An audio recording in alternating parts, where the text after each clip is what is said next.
Bonjour peuple de Dieu, bonjour chers frères et sœurs, bonjour chers Févazena, chers sentinelles des nations. Nous sommes toujours sur notre séminaire de comment sortir de la tiédeur.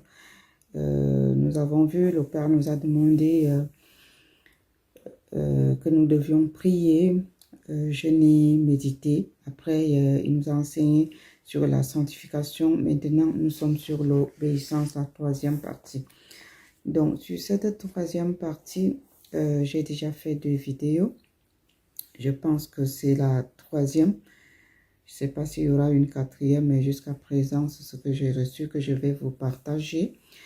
Alors, le Seigneur m'a révélé 7 autres étapes, quelques étapes de comment faire pour lui obéir. Il y a des questions que nous devons nous poser, il y a des attitudes que nous devons avoir. Tout ça est très riche et c'est très bénéfique. Je bénis Dieu de nous avoir révélé cela parce que moi aussi, ça me fait du bien parce que personne n'est meilleur que l'autre. Nous sommes tous dans le même bateau, mais chacun à son niveau. Amen.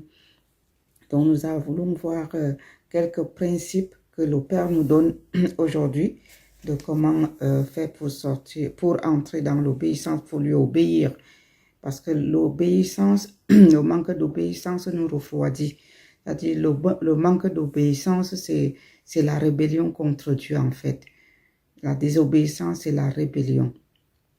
Donc nous allons voir comment vraiment lui obéir. Amen.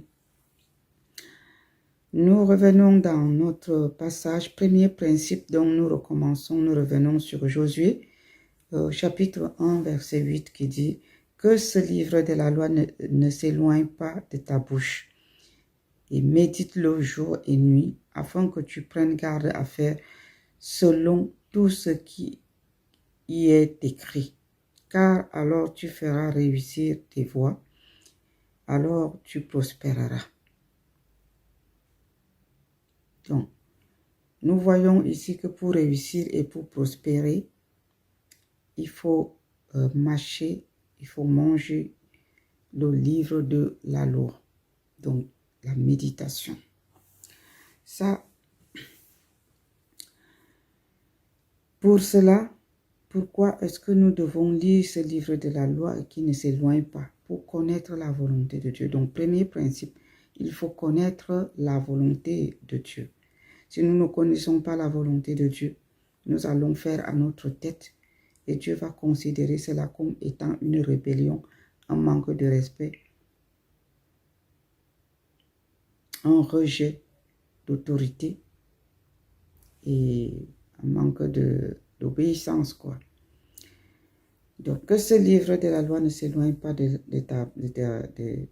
ta bouche. Médite-le jour et nuit. C'est dans la méditation que le Saint-Esprit se révèle à nous. C'est dans la méditation que nous découvrons quelle est la volonté de Dieu. Lorsque nous méditons, la méditation, les paroles de Dieu nous sanctifient. Notre cœur est sanctifié, nos pensées sont sanctifiées. Parce que quand les pensées sont obscurcies, rien n'est clair, la confusion vient et on ne peut plus faire la volonté de Dieu. On rentre dans la désobéissance. Et du coup, on ne connaît pas quelle est la volonté de Dieu. On fait à notre tête. Et ça, ce n'est pas agréable à Dieu. Et les conséquences ne sont pas non plus à notre avantage. Amen. Donc, retenez une chose. Le premier principe, il faut connaître sa volonté. C'est-à-dire la volonté de Dieu. Très important. Très, très important. Si nous voulons obéir à Dieu, nous devons connaître quelle est sa volonté. Parce que si nous avons des enfants à la maison, si nos enfants ne connaissent pas ce que nous désirons, ce que nous voulons qu'ils fassent pour nous, ils ne pourront pas le faire. Et pour cela, ils doivent nous écouter. Si nous manquons peut-être de l'eau à la maison et que, voilà, il faut que des enfants aillent puiser de l'eau et ramener à la maison. Si ces enfants ne nous écoutent pas, ils ne pourront jamais aller prendre de l'eau. Pendant que nous parlons, ils ont les écouteurs aux oreilles pour écouter la musique ou pour causer avec leurs amis. Et pendant ce temps, nous passons le temps à crier, Allez puiser de l'eau, il n'y a plus d'eau à la maison. Allez puiser de l'eau, il n'y a plus d'eau à la maison. Allez puiser de l'eau. Est-ce que vous pensez que s'ils ont des écouteurs aux oreilles, ils vont nous écouter? Non.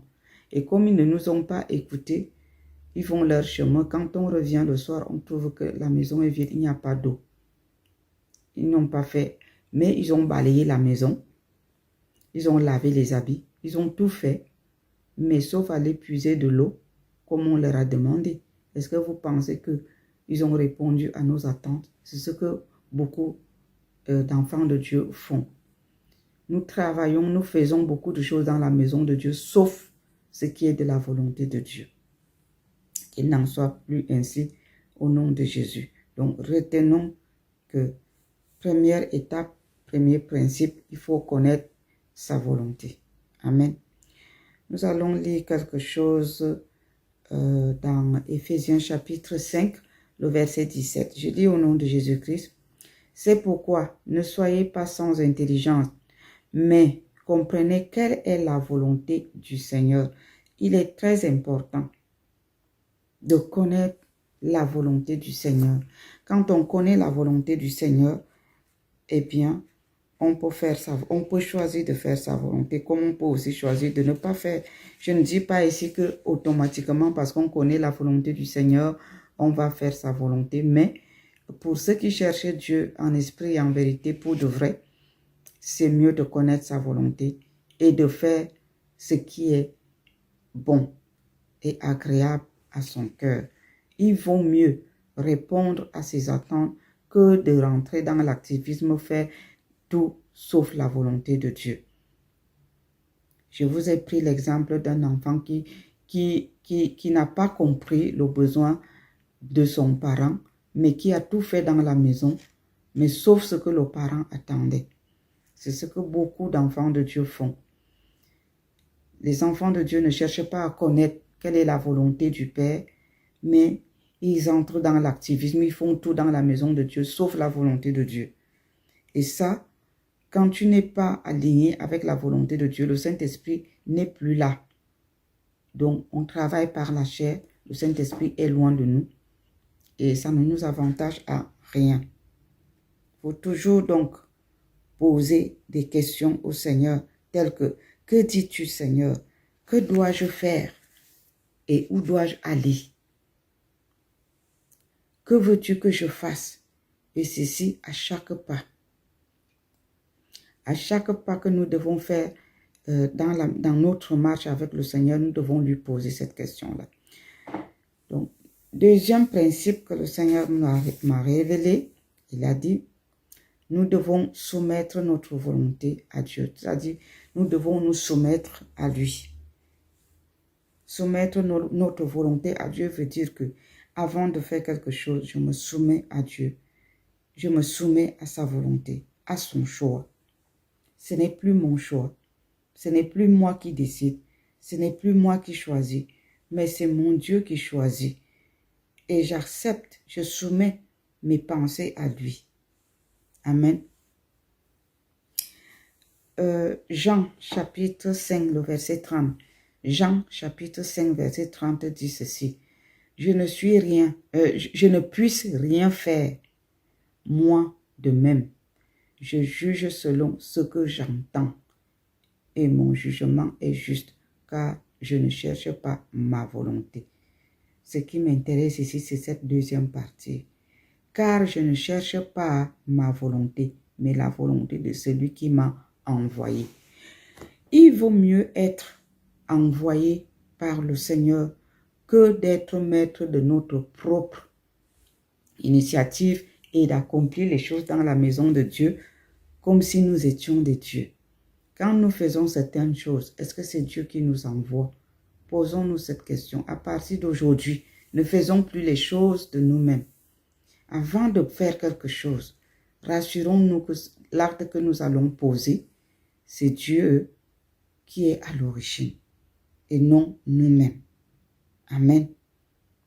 Nous devons prier pour tout et en tout avant de poser un acte. Il est dit ici, je ne cherche pas ma volonté, mais la volonté de celui qui m'a envoyé. À cela aussi, quand nous ne connaissons pas chercher notre volonté, voilà autant de choses qui apportent le refroidissement. Si nous savons chercher la volonté de Dieu, nous allons voir sur les autres que ce qu'ils font est dans la volonté de Dieu. Si nous ne connaissons pas chercher la volonté de Dieu, nous allons confondre ceux qui cherchent la volonté de Dieu avec leur propre volonté. Je reprends. Voilà ce qui se passe. Pourquoi est-ce que beaucoup de serviteurs et servants de Dieu ne sont pas écoutés aujourd'hui quand Dieu parle à son peuple? Et le peuple confond l'homme et sa parole, au lieu de comprendre que Dieu leur parle à travers la bouche d'une personne. Tout simplement parce qu'eux, ils font les choses à leur tête. Leur volonté n'est pas soumise à la volonté de Dieu. Et ils pensent que c'est tout le monde qui fonctionne comme eux. Ça crée confusion. Mes frères et sœurs, tout le monde ne fonctionne pas de la même façon. Il y a des personnes consacrées à Dieu.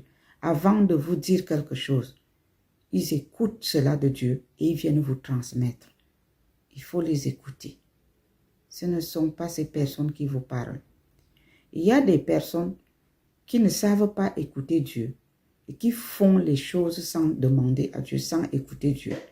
En ce moment-là, vous pouvez considérer leur parole comme étant la leur et non celle de Dieu. Et pour cela, vous n'avez qu'à regarder comment les gens vivent et à regarder et à avoir le discernement pour savoir qui vient de Dieu et qui ne vient pas de Dieu, pour éviter cette confusion. Amen. Donc, le mieux que je puisse vous dire, c'est que, chers enfants de Dieu, tout le monde n'est pas dans l'activisme. Si vous êtes dans l'activisme, ne confondez pas les milieux et ne confondez pas les gens. Amen. On ne fait pas des choses sans demander à Dieu. On soumet sa volonté à Dieu et on accomplit le désir sincère de Dieu. Amen. Nous devons prier pour tout et en tout avant de poser un acte. C'est ça, soumettre sa volonté à Dieu. Ce n'est pas faire à sa tête et demander à Dieu ensuite de nous suivre. Non, ce n'est pas comme ça que ça marche. Si vous fonctionnez comme ça, s'il vous plaît, ne confondez pas les milieux. Le livre d'Hébreux, chapitre 5, versets 8 à 9, nous allons lire « Quoiqu'il fût fils, qui, Jésus-Christ, a appris l'obéissance par les choses qu'il a souffert. » Jésus a appris l'obéissance par les choses qu'il a souffert. Et ayant été consommé, il est devenu pour tous ceux qui lui obéissent, l'auteur du salut éternel. Il n'est pas dit ici qu'il est devenu l'auteur du salut éternel de tout le monde. C'est bien précisé, pour ceux qui lui obéissent. Seulement pour ceux qui lui obéissent. Pas pour tout le monde. Jésus-Christ est devenu l'auteur d'un salut éternel pour ceux qui lui obéissent. Pas pour tout le monde. Il faut comprendre cela.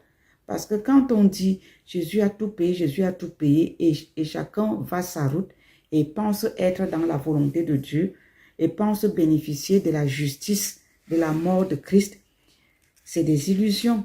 Les gens se trompent. Amen. Il faut obéir à Christ pour bénéficier de cette justice. Il est devenu l'auteur d'un salut éternel pour ceux qui lui obéissent, pas pour tout le monde. Comprenez cela.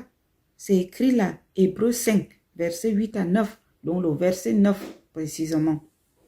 Donc, troisième principe, donc, pour obéir à Dieu, c'est accepter d'être rejeté et contesté. Vous comprenez? C'est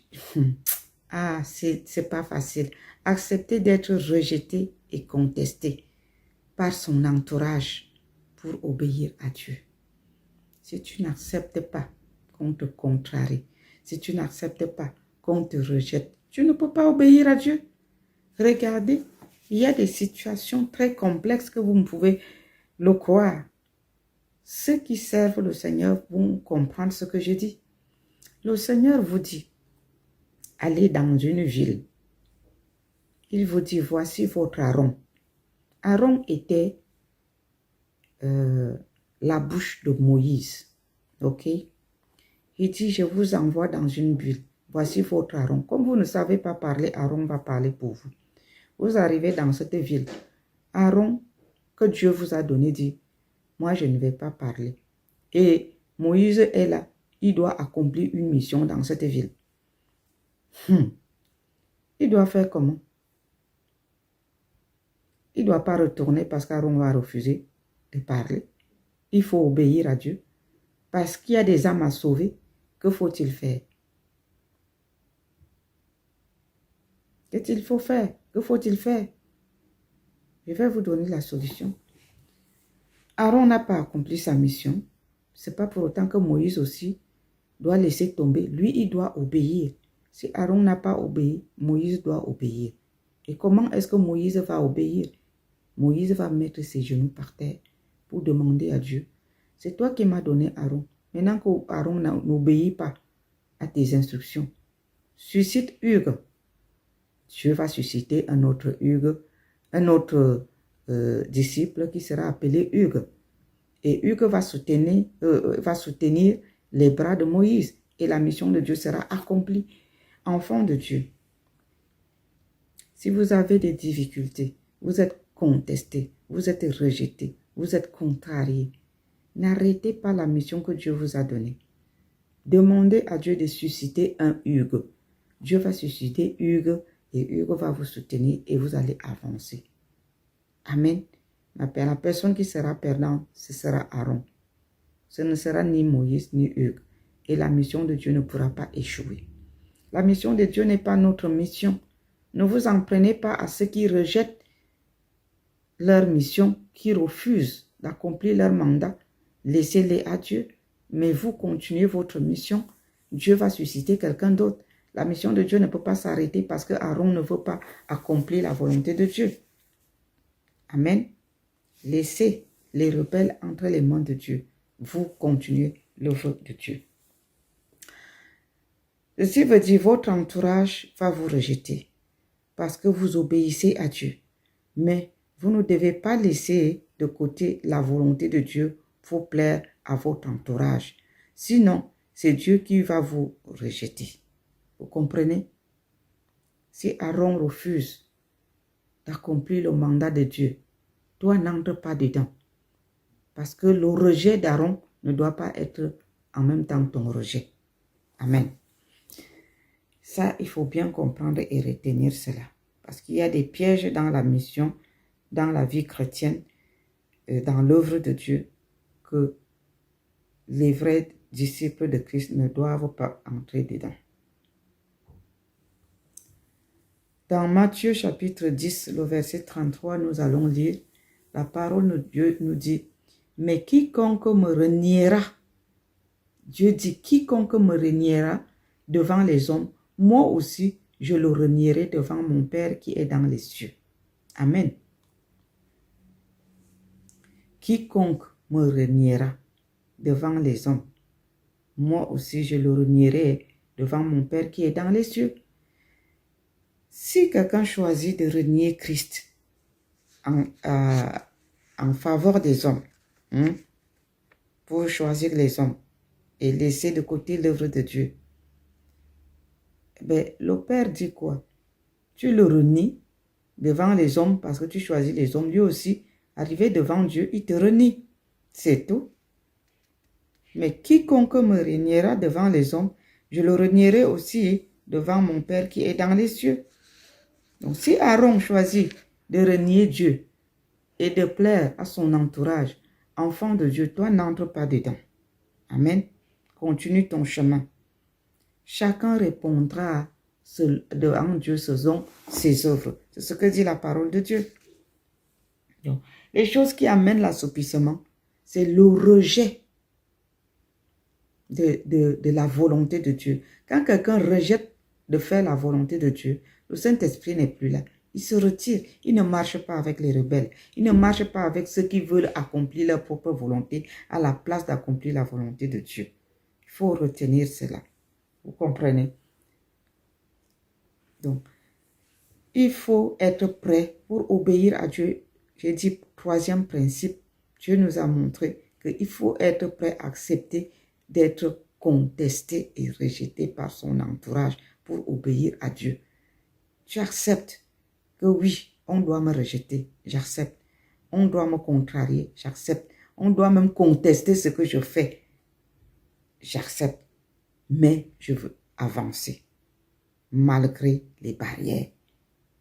Et Dieu dit, si toi donc, tu te lèves pour dire, maintenant j'ai été contesté, j'ai été rejeté, j'ai été contrarié, alors je laisse tomber. Le Seigneur dit, quiconque reniera devant les hommes, qui le reniera devant les hommes, lui aussi le reniera devant son Père, donc devant l'Éternel Dieu.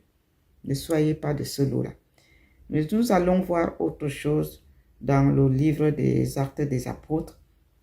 Nous allons voir ce que le Seigneur nous dit dans Actes chapitre 4, le verset 19. Et je vais lire. Mais Pierre et Jean répondant, leur dirent, jugez s'il est juste devant Dieu de vous écouter plutôt que Dieu. Ça veut dire que ton larron là va te dire que Dieu t'a donné, va te dire, moi je suis fatigué, moi je ne peux plus courir avec toi, c'est mieux qu'on arrête là.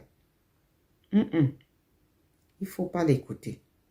La Bible dit, jugez s'il est juste devant Dieu de vous écouter plutôt que Dieu. N'écoutez pas ce qui vous décourage dans l'œuvre de Dieu. N'écoutez pas ce qui vous empêche d'avancer. Jugez vous-même s'il est juste devant Dieu de vous obéir plutôt qu'à Dieu. C'est mieux que celui qui ne veut pas courir conteste, qu'il te rejette, qu'il te contrarie. Mais c'est mieux que toi, tu acceptes de courir et de faire la volonté de Dieu. Vous allez voir deux frères ou deux sœurs dans l'église. On dit gêner. Quand le culte sort en chemin, une va dire à l'autre, on nous casse les pieds avec les jeunes. Si toi tu veux gêner, moi je ne suis pas dedans. Tu vas choisir qui? Tu vas choisir d'écouter la personne qui te dit qu'elle ne va pas gêner. Qui te dit même qu'en réalité elle ne va pas gêner? Parce que le monde est tellement entré dans l'église que nous trouvons les attitudes du monde dans l'église. Parce que quand on était à l'école, qu'est-ce que les enfants faisaient? Celui-là finit d'étudier à la maison. Et lui, elle a bien étudié sa leçon. Toi, tu n'as pas eu le temps d'étudier parce que je ne sais pas qu'est-ce que tu faisais à la maison. Peut-être qu'on t'a donné des travaux à faire et tu n'as pas pu, ou alors il n'y avait pas de lumière. À la récréation, quand tu veux te retirer pour aller étudier, il vient à côté de toi. Ah, tu veux dire que c'est toi qui sais qu'on étudier, pardon. Tu étudies même quoi là? Viens, allons jouer. Viens, allons jouer là. Toi, tu ne sais pas si lui, il a déjà étudié à la maison. Il ne faut pas écouter. Les gens qui vous découragent pour faire la volonté de Dieu, ne les écoutez pas parce que vous ne connaissez pas si en cachette, et ils vont jeûner et après, devant, ils viennent vous décourager. Il y a les gens comme ça. Oui, le monde est rentré dans l'église. Les gens n'ont plus peur de Dieu. Ils font n'importe quoi. Amen. Donc, il vaut mieux faire ce qui est juste devant Dieu, obéir à Dieu et ne pas écouter les mauvais conseillers qui viendront vous dire le contraire de la volonté de Dieu. Il s'agit de votre salut parce que le salut est individuel. Le salut est individuel. Chacun rendra compte à Dieu. Tu n'iras pas dire à Dieu que mon ami m'avait dit ceci ou bien mon fils m'avait dit ceci ou alors tel m'avait dit cela. Non. Le salut est individuel. Chacun va passer devant Dieu et Dieu va donner la récompense selon les actes que nous avons posés sur la terre. Ça, vous ne devez pas perdre de vue. Luc chapitre 12, le verset 9 nous dit, « Mais celui qui m'aura renié devant les hommes sera renié devant les anges de Dieu. Si tu renies la volonté de Dieu pour écouter les mauvais conseillers à tes côtés, mais Jésus va te renier aussi, il va te dire, continue à écouter tes mauvais conseillers. Tu n'as pas voulu écouter la voix de mon Dieu, mais maintenant, moi aussi, je dois te renier, va écouter la volonté de ceux-là qui ont dirigé ta vie et que tu as pris pour Dieu.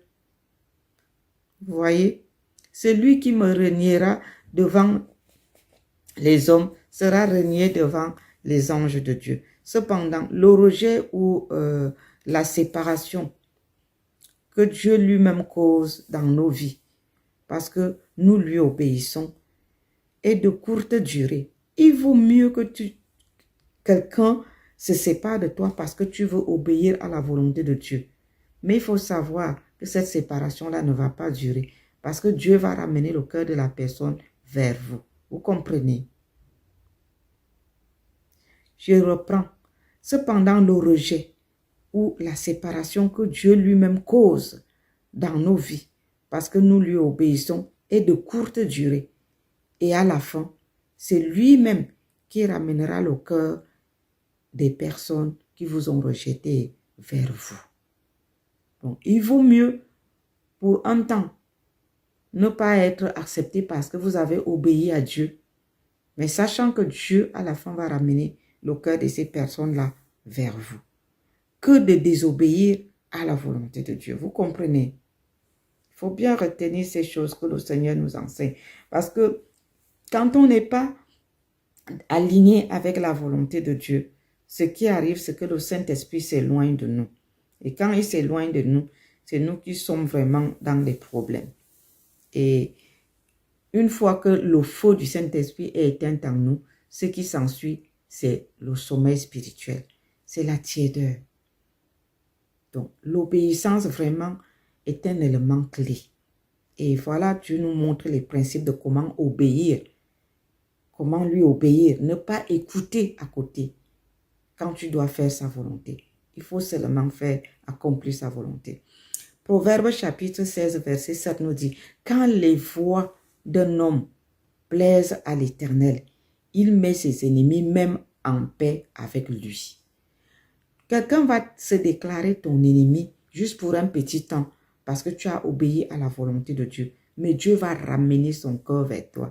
Ça, il faut comprendre. Ce n'est pas en obéissant pour perdre votre face devant le Saint-Esprit, vous obéissez à un mauvais conseil que Dieu va prendre plaisir à vous et le Saint-Esprit sera là. Non, il vaut mieux désobéir et maintenant, Dieu, lui, il saura comment ramener le cœur de la personne vers vous. Rassurez-vous que vous n'écoutez pas la personne parce que vous obéissez à Dieu. Mais si c'est pour désobéir à cause de vos ambitions personnelles, Dieu n'est pas dedans, il ne pourra pas ramener son cœur. Alléluia. Nous allons voir quelque chose dans le livre de Jérémie, au chapitre 15, au verset 19. Et je vais lire au nom de Jésus-Christ. « C'est pourquoi ainsi dit l'Éternel, si tu te retournes, je te ramènerai. Tu te tiendras devant moi, et si tu sépares ce qui est précieux de ce qui est vil, tu seras comme ma bouche. Qu'ils reviennent vers toi, mais toi ne retourne pas vers eux. » Amen. Donc, en quelques mots, je paraphrase, c'est à eux de revenir vers toi. Ce n'est pas à toi de retourner vers eux. Pourquoi? Parce que toi, tu vas faire la volonté de Dieu. Tu restes à ta position d'obéissance. Mais celui qui ne veut pas obéir à Dieu ou qui te donne un mauvais conseil, il finira par revenir à toi parce que toi, tu es resté dans l'obéissance. Il vaut donc mieux obéir à Dieu que d'obéir aux hommes. On est d'accord. Comme Jean avait dit dans le livre des Actes, Jean et Pierre, ils avaient dit dans le livre des Actes, il vaut mieux obéir à Dieu que d'obéir aux hommes. Voilà pourquoi lorsque vous êtes rejeté à cause de l'obéissance, vous devez glorifier Dieu au lieu de murmurer pour chasser le Saint-Esprit. Parce que les murmures chassent le Saint-Esprit. Et nous devons vraiment glorifier Dieu. Au lieu de murmurer, chasser le Saint-Esprit et rentrer dans la tiédeur. Non, ne murmurez pas. Les murmures chassent le Saint-Esprit. Remerciez Dieu. Remerciez Dieu. Lorsque vous êtes rejeté, vous êtes combattu, vous êtes contrarié, on conteste. Remerciez Dieu. Gardez le calme devant les épreuves, devant ce rejet. Et le Seigneur lui-même se chargera de ramener les cœurs vers vous. Amen. Soyez bénis.